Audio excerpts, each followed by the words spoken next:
Welcome to Let's Talk About Prevention. This is our third webinar in this series that we're offering, and we're super excited for today's speaker, Dr. David Finkelhor. If you've joined us the past couple of weeks, then you'll recognize me. If not, let me introduce myself. My name is Stacy Pendarvis. I am the Vice President of Programs here at the Monique Burr Foundation for Children. And we started this series kind of as a way to give our facilitators and professionals in the field some professional development this summer, since, like, you know, I'm sure as we experienced, you also experienced many conferences and professional development opportunities aren't happening. So we wanted to bring you some good knowledge and professional development. So the Monique Burr Foundation for Children, we are a nonprofit. We provide prevention education programs for children and teens, grades K through 12, that cover bullying, cyberbullying, all four types of child abuse, digital safety, exploitation, and trafficking. And we wanted to, like I said, just bring this knowledge to you, as well as let people know about the programs that we have available that can help you in your work to protect children. So we're thrilled today, as I said, to bring you Dr. David Finkelhor. He's going to be talking about child sexual abuse prevention, but let me start by introducing him and reading his bio.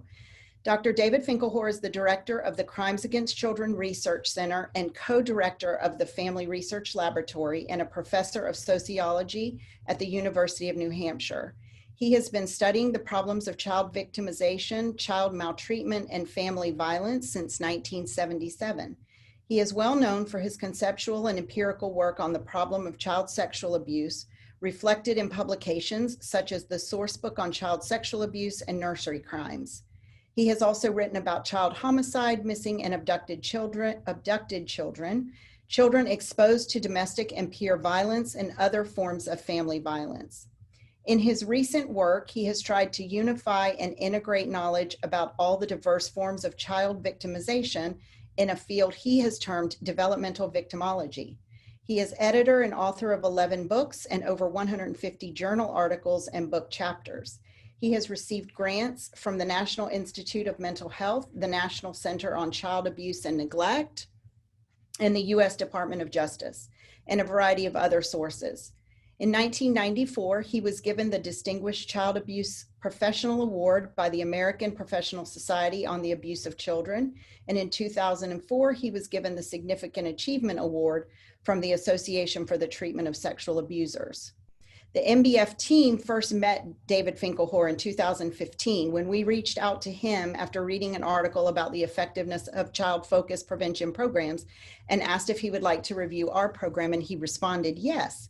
And as they say, the rest is history. He has given us invaluable feedback about our programs, and he compiled an amazing research team who have completed 2 evaluations on our MBF Child Safety Matters program, and they're currently working on an evaluation of our MBF Teen Safety Matters program.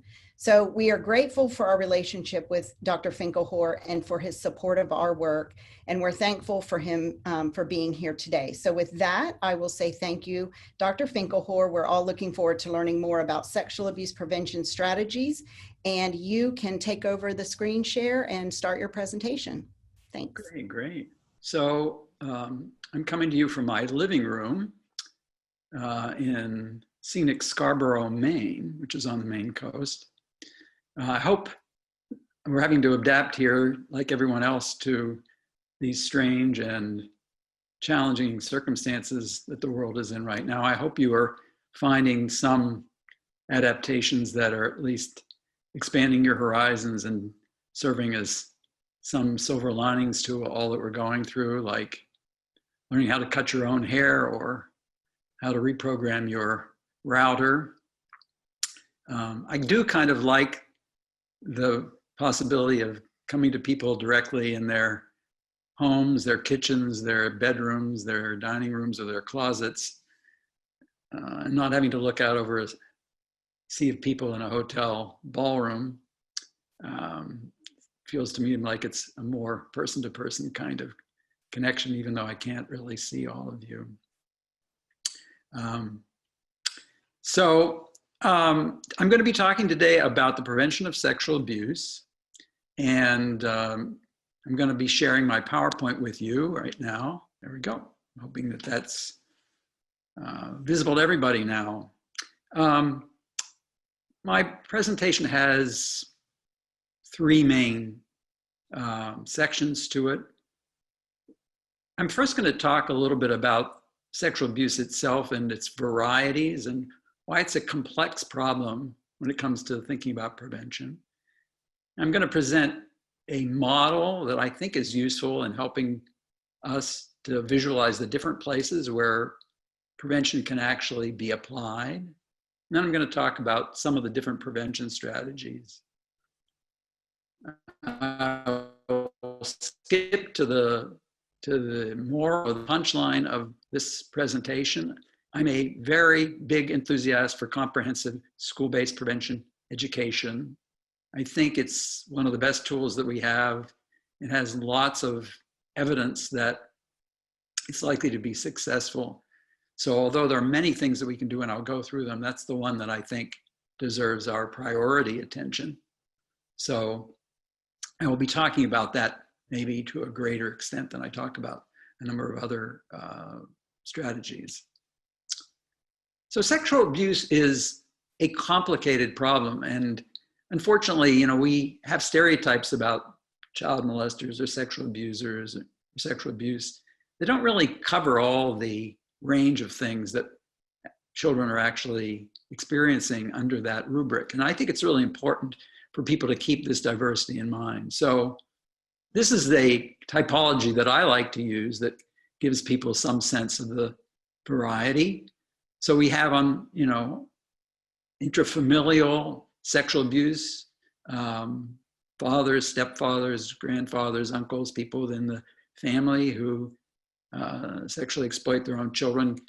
We've been exposed to cases like Maya Angelou's history, or the allegations about Woody Allen, or the movie Something About Amelia, which was a case of paternal sexual abuse. We also have knowledge about sexual abuse that occurs at the hands of neighbors and people who are part of a family social network, someone across the street or someone who's a friend of the family. A case that got a lot of publicity of that sort was that of Neil Goldschmidt, the former governor of Oregon and Secretary of Transportation, who abused the daughter of a family that was part of his friendship network. We've had a lot of publicity about this third type of adult leaders, mentors, authorities who exploit children. Cases like Catholic priests or Jerry Sandusky, the coach of Penn State football team. But then there are youth themselves who sexually abuse children. And I put these into two categories: older youth who victimize younger children, older brothers, babysitters, neighborhood kids. A famous example of that kind of abuse was the disclosure that Josh Duggar of the famous Duggar family television program had sexually abused his younger siblings. But then there's a fair amount of abuse by youth against other youth of the same age, peer abuse, dating situations, or in group coercion situations. An example of that we all got treated to for discussion was the allegations against Brett Kavanaugh that occurred in a teen party. Then there's some other kinds of sexual abuse that I don't think have gotten quite as much attention, but there's a kind that I call statutory victim or compliant victim, where children get involved with adults in criminal sexual abuse situations, but where the children seem to be engaging in a voluntary basis, or maybe in some cases an enthusiastic basis. I mean, the case of Mary Kay Letourneau, this teacher who engaged her student starting at the age of 12 or 13, and ended up in the end, after 2 after 2 terms in prison, marrying him. This is a case that we would call statutory victim or compliant victim cases.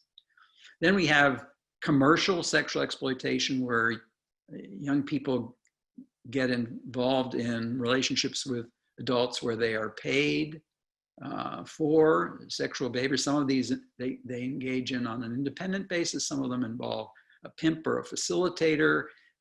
We've all been treated to the pretty grim stories about Jeffrey Epstein and his recruitment of young kids to be in sexual relationship with him.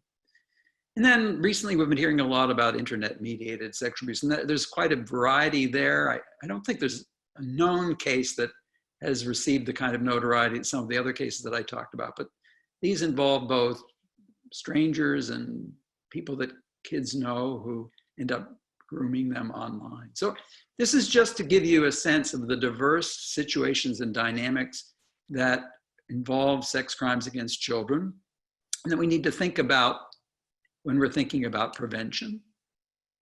And there's some implications of this diversity that I think are particularly important for prevention that I like to stress. So one is that youthful offenders comprise a large part of the child sexual abuse spectrum. They comprise about 30% of the cases that are coming to the attention of authorities. But when we do surveys and ask people and young people about victimizations that actually didn't get reported to authorities, we actually see that a majority, or even slightly more than a majority, are at the hands of other youth. This is very important because we have to direct prevention at that population. And indeed, it is a very preventable portion of the problem, because on the whole, these are not practiced or committed offenders. They have considerable ambivalence or about what it is that they're doing. And they are still under the influence of schools and parents and peers. And so they're amenable to education and change and prevention as a result of being under those influences. So that's a very important thing to remember and a kind of hopeful part of the picture. Another thing about the diversity that's very important to recognize is that in spite of the stereotype, most of the adult offenders are not quote unquote pedophiles, people who have a long-standing sexual interest in children. Many are opportunistic and situational and acting on relationships that develop or opportunities that are made available to them. And this also means that a lot of these offenders are not necessarily committed recidivistic kind of offenders, but may be ambivalent about what they're doing. And that particularly for them, deterrence is a strong possibility and something that we can bring to bear. So that's an important feature about this population as well. Another thing that is important for a number of reasons to emphasize about sexual abuse and the varieties of sexual abuse is that most of it is not violent in nature. It occurs in a relationship of trust. It occurs as a result of grooming and manipulation and distortion of values and norms. It occurs through the use of affection and attention to the child and incentives that are provided and normalization of behaviors. This is very important because lots of kids need to know that so that they recognize when abuse is occurring, and also that they recognize that they can come and tell about this kind of abuse and that they're not to blame for it. But it also says, for prevention purposes, that there are warning signs, that there is this process leading up to abuse, and there are opportunities for interruption, and we can take advantage of education to interrupt that process. And then the diversity of dynamics also points to these cases which are somewhat different from the typical ones for which we design prevention: the statutory victims, the internet victims, the commercial victims, the teen dating victims. That some of the messages that comprise some of the standard prevention education, where we're talking about touching, the rules about touching of private parts or uncomfortable touches, they don't quite apply to these cases involving older teens who may be actually looking for or agreeing to sexual relationships where they see some benefit for themselves. Rather, they need instruction around questions about who is an appropriate romantic partner, what is a healthy romantic relationship, what might be problems in this relationship that they are contemplating. So that, I think, signals to us a whole different aspect of prevention messages that we need to think about. So here's the conceptual model that I promised. I hope you like the colors that I've got here.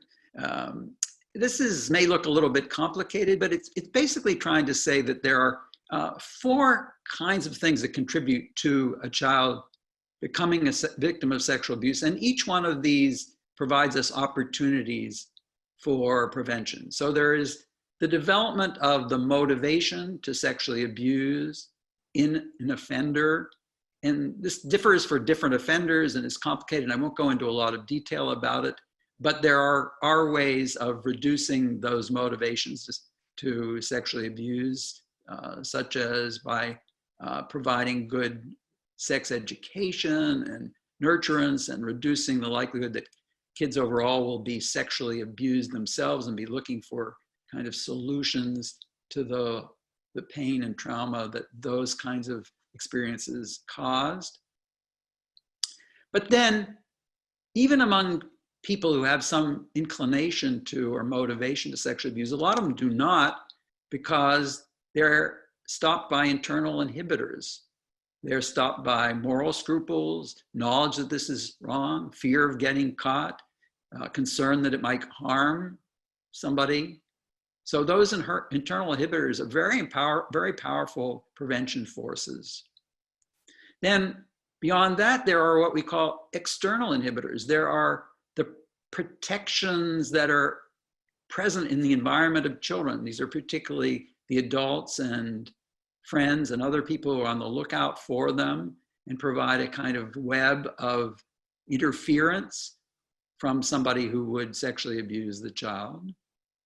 And then finally, the 4th dimension that I'm talking about here is the resistance by the child themselves. And that doesn't necessarily mean physical resistance, but that means the knowledge they have about the problem, their ability to disengage, their ability to recognize when something inappropriate is going on and take some kind of action and disclose to someone. So you have these 4 dimensions, all of which can be places where prevention actually is directed. And some prevention programs and practices address several of these. But it's good to break them down because it helps us then to build a good logic model for what it is that we're going to do. So here are the prevention strategies that I'm going to talk about. This isn't exhaustive, but these are some of the main bins in which we put prevention.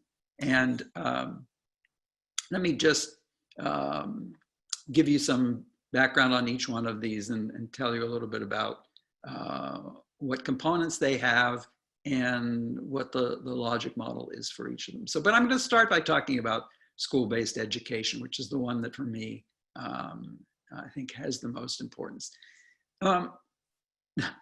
As a researcher, as a scholar, the thing that stands out for me about school-based prevention education is how successful it is as a strategy for so many kinds of behavior changes, for so many kinds of social problems. There have been an enormous number of these programs. Many of them have been evaluated in pretty rigorous designs, and they have consistently shown themselves to be effective. So if you look at the bullying literature, there are many studies that show that they are able to prevent and reduce the amount of bullying that goes on. If you look at their efforts of these programs to increase positive bystander behavior among the peer groups, studies show that they're effective at doing that. If you look at the literature on reducing drug usage, there are many studies that show that school-based prevention programs are effective at doing that. If you look at reducing risky sexual behavior, like having multiple sexual partners or premature engagement in sexual activity, there are many studies that show that such programs are effective at that. And if you look at just generally improving children's mental health, there are a huge number of studies that show that it works for that. And these prevention programs have a lot of common elements to them. Awareness strategies, decision-making strategies, disengagement strategies, resistance strategies that are in common with a lot of programs and that are also present in the sexual abuse prevention education programs. And this is one of the reasons why I just think this is a tremendous set of interventions that we should copy and replicate when we build sexual abuse prevention education. So here are what seemed to me, in addition to some of the, the research corpus that also excites me about the sexual abuse education. One thing, it addresses 3, at least, of the prevention factors that I highlighted in my model. It addresses the inhibition of the impulses to offend. It addresses the protection, the external inhibitors that surround kids, and it addresses kids' own ability to resist. So, for example, in teaching the norms and the rules about touching and consent and things of that sort, it reaches some of the potential perpetrators in the school, in the peer environment, and lets them know that this is wrong. That's where it works at the inhibition level. By educating the peer groups about the nature of the problem, it allows other people in the child's environment to notice things that might be going on and to rescue them or help them or give them information that might empower them to avoid a situation. But then, of course, most important, it actually provides resistance and avoidance training so that the kids who are getting this education have some skills to recognize sexual abuse when it's happening and to remove themselves from the situation or to get help. But beyond that, these programs also have effects that I think are important beyond prevention. So they do a good job of promoting disclosure, getting kids who are actually have been abused to tell someone about it, get them rescued from the situation, and maybe foil that abuser from abusing somebody else. Very important part of that logic model. There's also what I call secondary harm prevention. That is to say that it reduces the likelihood that an experience of sexual abuse will be as harmful to a child, not only by promoting disclosure and help seeking, but also giving them information like about the fact that it wasn't their fault, like the fact that this happens to other kids.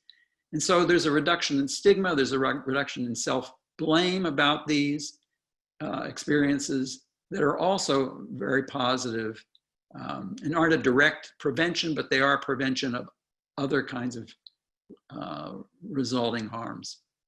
And then, as I said before, I like the fact that prevention education has a deterrent effect on offenders, not just potential offenders who are peer groups in the classroom, but also the fact that other people in the child's environment will recognize that a child has gotten this kind of education and may be more difficult to groom into a sexual relationship. So that it's almost like a little card that you put out on your front lawn that says this house is protected by the security company.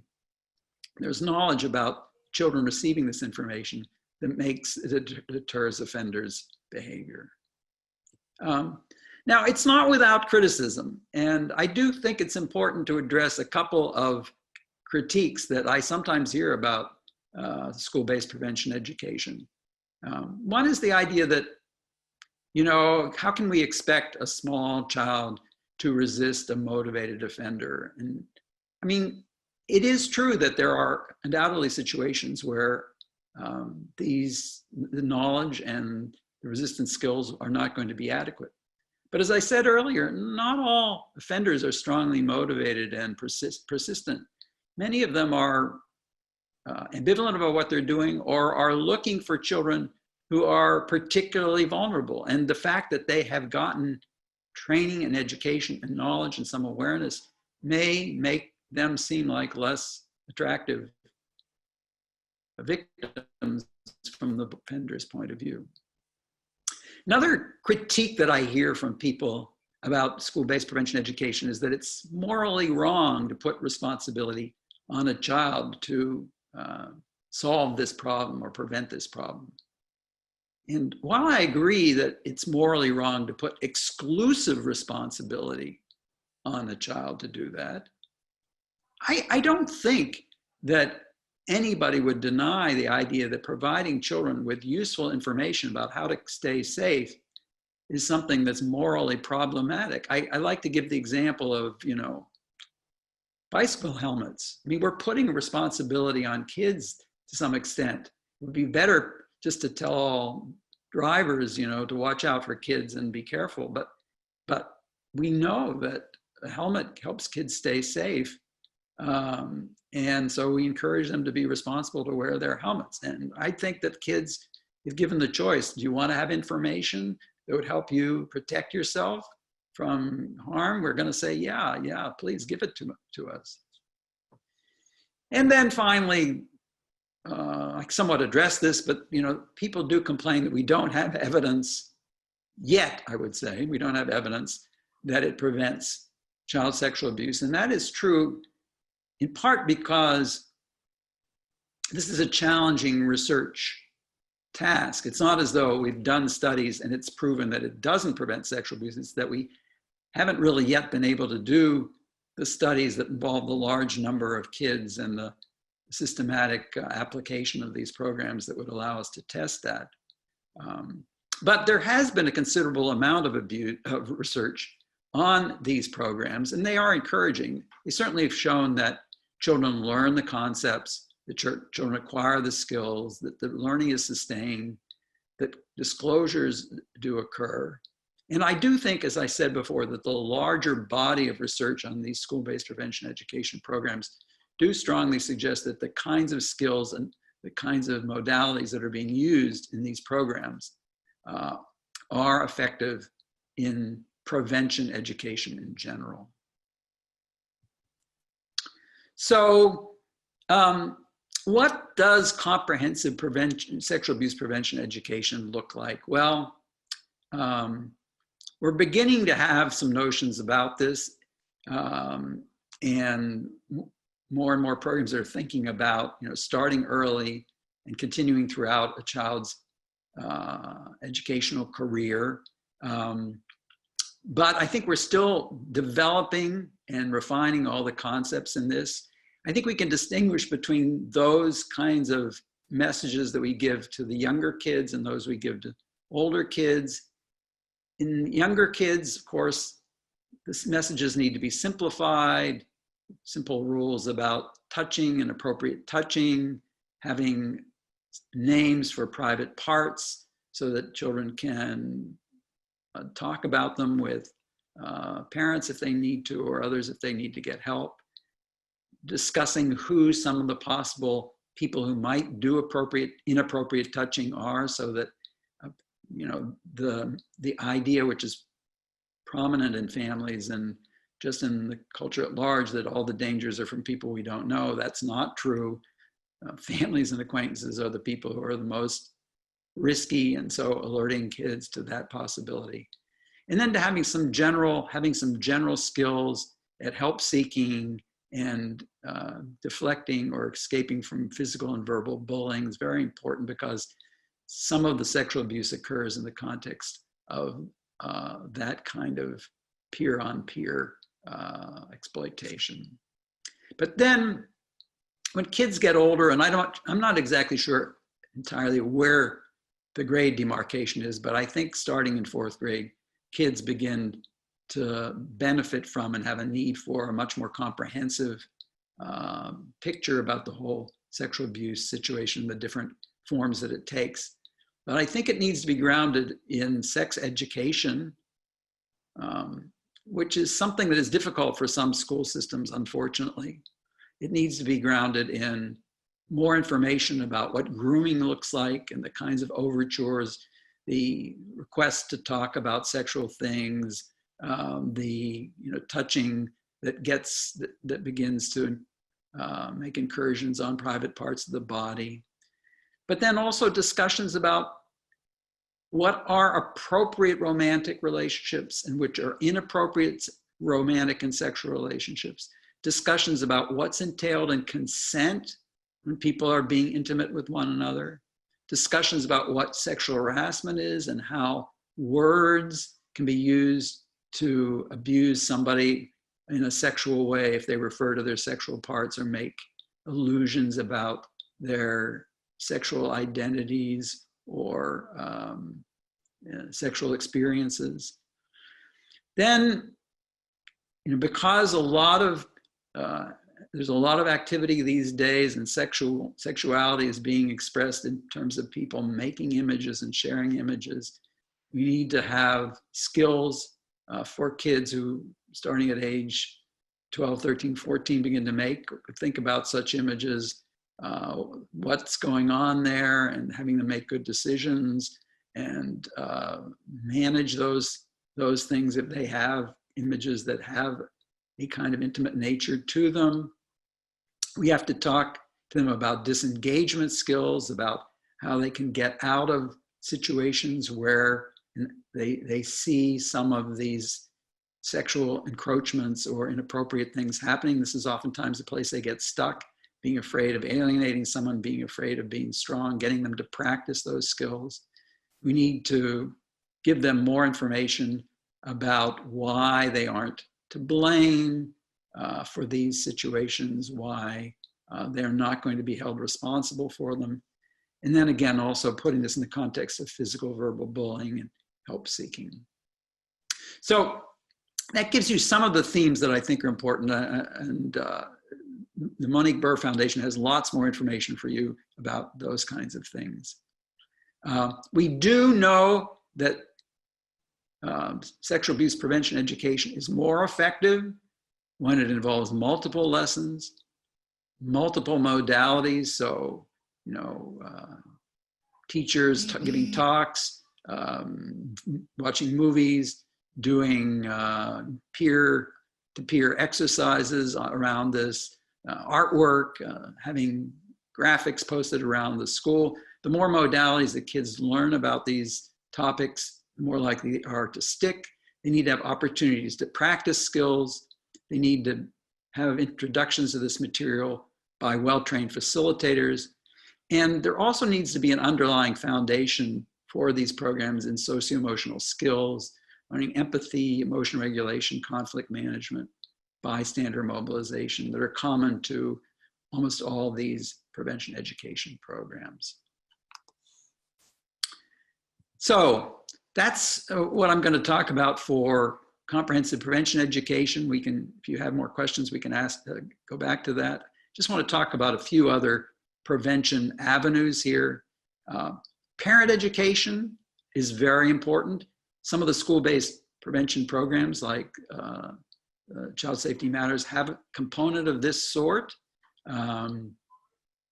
Parents, it turns out, have a difficult time talking to kids about sexual abuse. They have fears about overwhelming or frightening the kids. They have fears about whether they're going to say something wrong. So parents need to see examples of some other adults having these conversations. They need to learn about the kinds of episodes, whether it's watching TV or reading something in the newspaper or taking a bath, cleaning their genitals, something where they have an opportunity to raise some of these issues with children about appropriate or inappropriate touches and situations that they might want to ask their parent about. These are also kinds of situations where parents can learn how to give children the correct vocabulary for their private parts.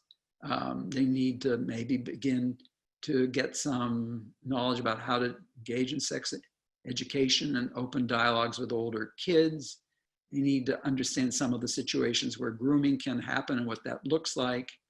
And they also, I think, need to be discouraged from putting too much emphasis on stranger danger, which is, I'm afraid, the default position for a lot of parents when it comes to talking about sexual abuse. There are places online where parents can go to get this kind of information as well. And we need to direct them to a lot of those kinds of places. There are also a lot of people who are trying to just increase public awareness or bystander awareness about the problem in general, and reinforcing this, external inhibition protector that I talked about in my model of prevention. The intent is to make people more aware of how sexual abuse occurs so that they can interrupt it or notice it or protect a child.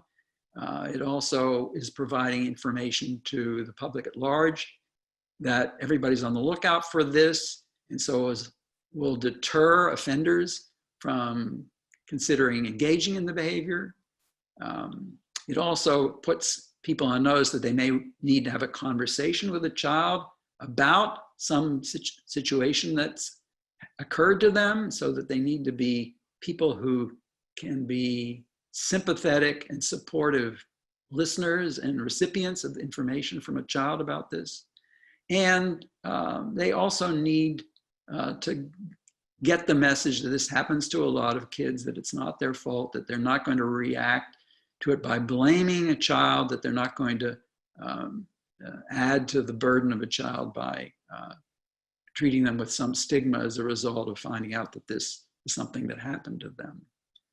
There are a number of different models for this public awareness enhancement.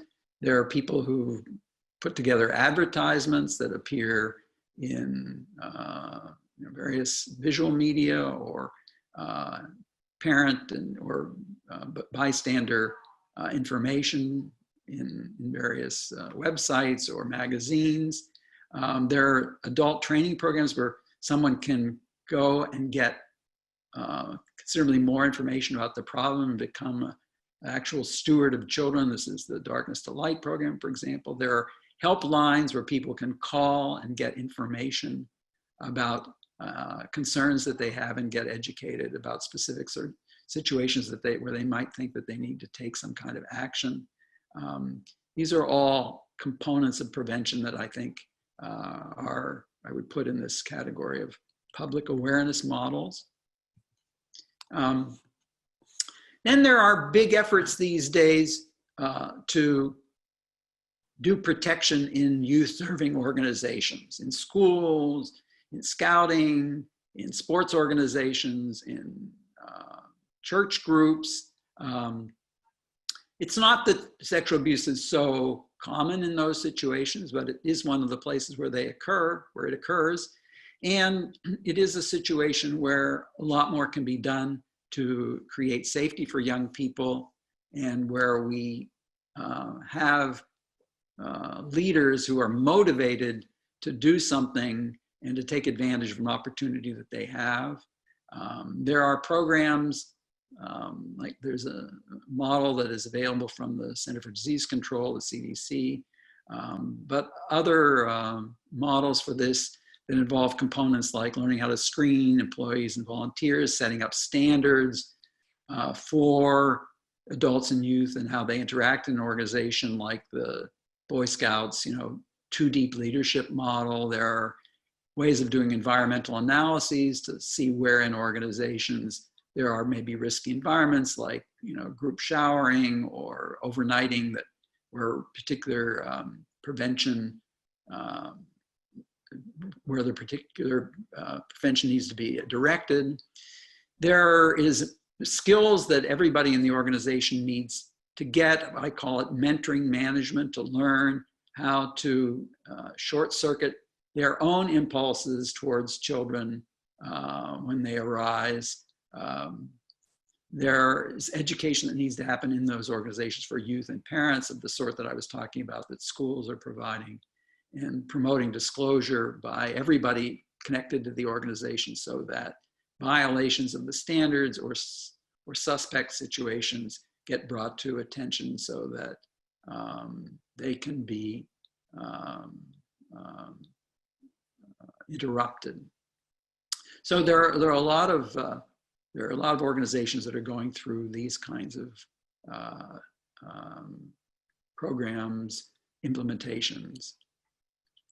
Then there are some other, I think, key prevention strategies that are somewhat more indirect and that aren't necessarily what we call universal, but maybe what we might call more indicated kinds of strategies where they have a kind of indirect effect through dealing with risk situations that already exist. So one of them, obviously, is the way in which law enforcement is handling the problem.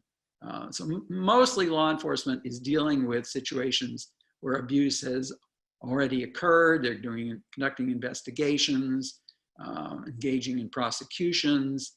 But law enforcement has a big role to play in prevention of keeping abuse from continuing by interrupting it and by taking people out of circulation who would then continue to abuse or abuse in other environments.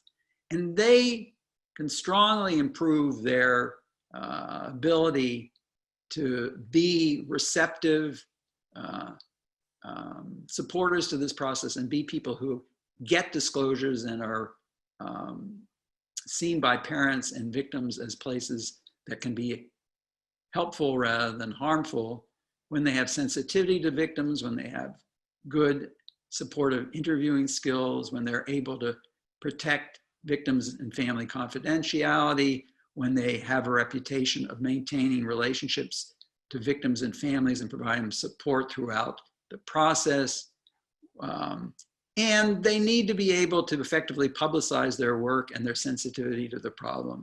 At a time when police are going through some soul searching about their practices, and when their reputations are suffering to some extent from things that are going on, this is a very important thing that children and families see them as possible places to begin to get help for some of these problems.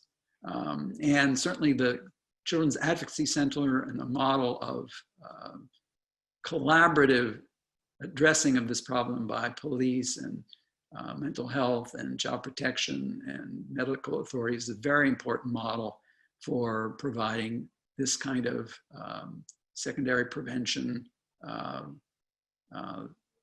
to keep sexual abuse from cascading forward and continuing to harm additional children. The other promising strategy I just want to briefly mention is treatment programs that exist for juveniles and for adult offenders, and another way in which either people who are at high risk to offend or who have actually offended can be helped to stop doing so. There's very good evidence about the ability to help kids with what are called sexual behavior problems that endanger other kids. And so making sure that every community has those kinds of resources. The adult therapy and treatment also has some good evidence for it too, and being able to keep offenders or reduce the likelihood they're going to reoffend. Drug treatment of adult offenders has shown some positive effect. And then some other justice system interventions, like intensive probation, has been shown to reduce the likelihood that offenders will continue to offend. Unfortunately, in two other popular areas, for justice system intervention, sentencing policies, and sex offender registries have not really shown that much in the way of positive influence on the problem, unfortunately, but we're still doing research on some of that. Finally, I just want to let you know that we have been engaged in efforts to prevent sexual abuse using some of these skills and programs for really almost 30 years now, and the results are encouraging. We have seen big declines in sexual abuse over this period, and not just sexual abuse that's being reported to authorities. This is the data from substantiated sexual abuse that gets reported to child protection authorities. But also when we do surveys of victims about cases that have never been reported, we also see fairly big declines. And these are data from Minnesota State Student Survey of all 6th, 9th, and 12th graders from the early 1990s till about 4 years ago. And those victim surveys show that many fewer kids today report having been sexually abused either outside the family or inside the family. And that's good news, and suggests to me that this mobilization that we've had over the last 30 years about sexual abuse is having some positive effect. It's not anywhere near eliminated, and there's still far too much of it, but it gives us some hope, I think, that these kinds of prevention programs and skills can make a difference. So I think with that, I will stop, open it up to see if there are any questions that people want to ask. I put up a slide here that shows a couple of articles that you may want to consult if you're interested in some of these topics. And I gathered that the Stacy and the Monique Burr Foundation is going to also be putting up some additional information if you want to go further. Should I turn it back over to you, Stacy?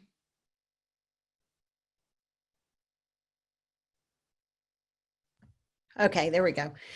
Yes, thank you, David. That was great. The conceptual model that you showed was really interesting. I had never seen that before, so appreciated that. And I'm going to just. What do people need to do if they have a question? Do they have a?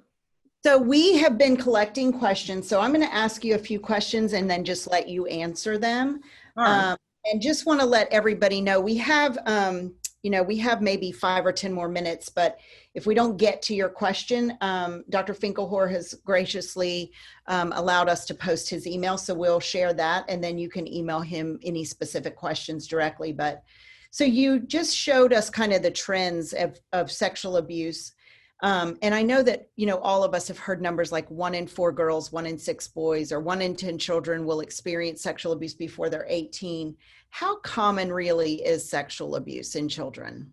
Well, those numbers are about right. I mean, I think the reason why there are multiple numbers around here is that typically these are based on population surveys, and those surveys are approximations. And also, people define sexual abuse in somewhat different ways. So as I think I emphasized when I was at the beginning, sometimes people don't count all the sexual offenses that are committed by other kids. Mm-hmm. So when you count that, you get much higher numbers. I still tend to use I think that, between 1 in 4 and 1 in 5 girls are likely to have some sexual assault, abuse, offense committed against them involving contact before they reach the age of 18. And for boys, it's more like 5%, 5 to 10%.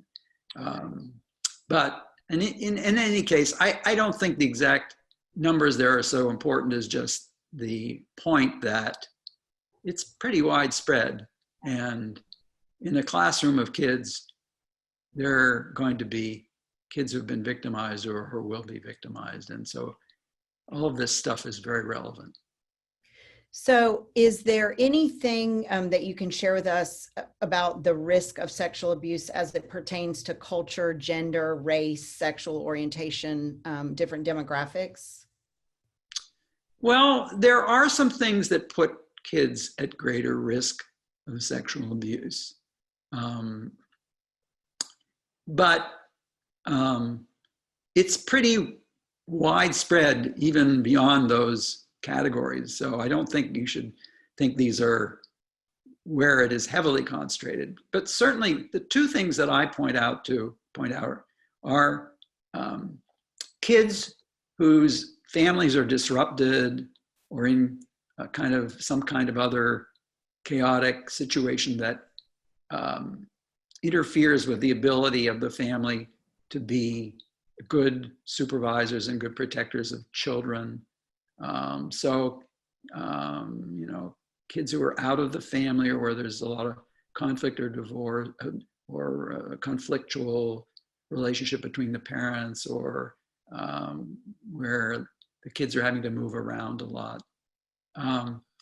And kids who are emotionally deprived, neglected, have strong needs that aren't being tended to, and who therefore are vulnerable to the kinds of grooming that is being offered. Right. Kids who are victimized in other ways, who are bullied, who are physically abused, emotionally abused, kids who have disabilities that make it hard for them to communicate or to be accepted by other kids. Kids who are socially isolated are at risk. Okay. I think an important category is kids who are dealing with sexual orientation issues. Kids who are feeling ostracized because maybe they don't have a more typical kind of sexuality, or who are trying to figure out why they are different from other kids. They're also at risk as well. So these are some examples. Okay. So we got another question. Your 2018 Trends publication discusses a potential uptick in rates of child sexual abuse. Can you talk about why you think that is happening? Yes, the rates went up in 2018 over 2017 by a small amount. And my general point of view as an epidemiologist is that a year-to-year change is not something that you can really talk much about unless it's very large. Right. And so I'm inclined to wait and see what's going on. Okay. And along those same lines, someone asked, is domestic violence and sexual abuse on the rise since COVID-19 began? Well, a lot of people are worried about that, and there are some reasons to think that it might be, because patterns of social interaction have changed a lot, and maybe some of the protections for some children have changed. But the social interaction patterns have changed so much that I think it's really hard to say exactly all the things that are going on and how what the sum total of the effects will be. I mean, I think we're going to have to look at the data and see. I think being concerned is certainly a good idea, but I don't think we should jump to the conclusion necessarily that it is certain to have gone up. I'm just being cautious here as a data guy. Right. Okay, so we've also gotten quite a few questions about prevention programs. What community-based sexual abuse prevention programs are shown to be effective in helping prevent child sexual abuse? How are assessments of those programs completed? And do effective programs and interventions differ between communities and different populations? And just for full disclosure, I obviously at the beginning of the webinar mentioned that you have kind of spearheaded our research on our elementary program, and you're now working on evaluating middle school. And Dr. Melissa Bright, who is on our research team with you, is going to do a presentation later in the summer about our research and the programs and the evaluations that you guys have done. But do you want to speak to that just kind of in general and what you have found, whether it's other programs or our programs? Well, I don't want to misspeak on this. So the specific programs, I didn't put together an inventory of all the research and all the programs that have various evidence about them. Most of the evidence, as I said earlier, is about whether kids learn the concepts and whether there's any change in knowledge, attitudes, or behavior. Some research on disclosure. Most of that is positive, and most of the programs that have been evaluated have been able to show some of that. As I said, we don't have studies yet, although some are underway, and I'll be interested to see the results, to try and assess whether there are changes in the rates of actual abuse in places where these programs have been rolled out, and whether they're actually able to reduce the amount of abuse. And there hasn't been much research yet on the specific components of these programs. The kinds of things that I talked about that are known to be effective are mostly from studies of prevention in general, and things that I talked about, like multiple exposures, multiple modalities, opportunities to practice. Those kinds of things are known to be key components to prevention education that turbocharge their success. Right. Okay, and then just the last one, if an agency is interested in getting started with prevention, I'm guessing maybe a child advocacy center or other community agency, where would you tell them to even start? How would they get started with prevention, school-based or community-based prevention? Good question. You know, could you answer that one? I'm actually, really depends on where they are.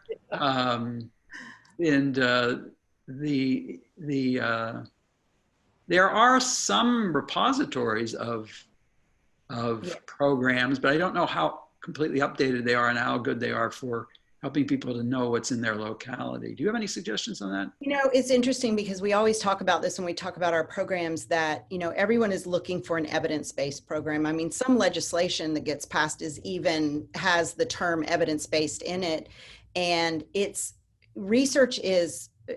very expensive, and it takes a good amount of time to get data behind a program. And so I think that we always say there are effective programs out there. They just haven't been able to do the amount of research maybe that we have with you and our research team. But there are, like, the California Evidence-Based Clearinghouse lists programs. And I know there are some that are listed as evidence-based under bullying, but we've not found any under sexual abuse, and especially comprehensive programs like how we've developed ours. But I will share with anybody, if you go to our website, we have some documents on how to get started doing prevention. We have a program comparison worksheet that we put together using kind of the types of concepts that Dr. Finkelhor mentioned that you should look for in a program. And, you know, we're happy to help answer any questions and get folks started, because it is such an overwhelming task to try to figure out not only what program to use, but how to actually get started with that. So with that, we're getting close to the end of today. Thank you so much, Dr. Finkelhor. It was a wonderful presentation. Thank you, everyone, for joining us. And on your screen, you see our website, and you see Dr. Finkelhor's email address. So if we didn't get to your question, feel free to reach out to him.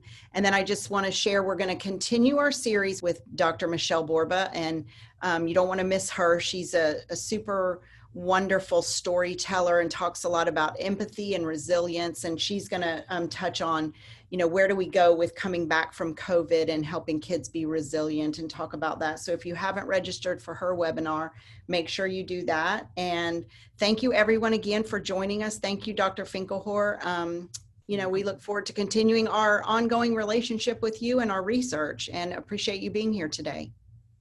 My pleasure. Thank you for all you do. And stay safe, everyone. Thanks.